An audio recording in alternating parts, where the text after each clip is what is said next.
Hi, this is Anton from Hello Clerk. In Hello Clerk we do financial apps for Atlassian Jira. In this video I want to show how to exclude Worklogs from the invoice in Clerk.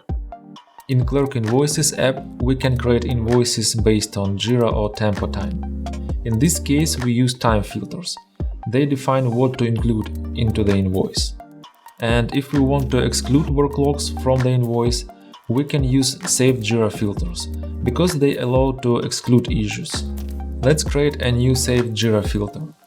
We need to open View All Issues, click this, and let's select Type does not equal internal issue. So we exclude internal issues. And now let's save this filter. Let's put the name. And we need to share this filter with this user group.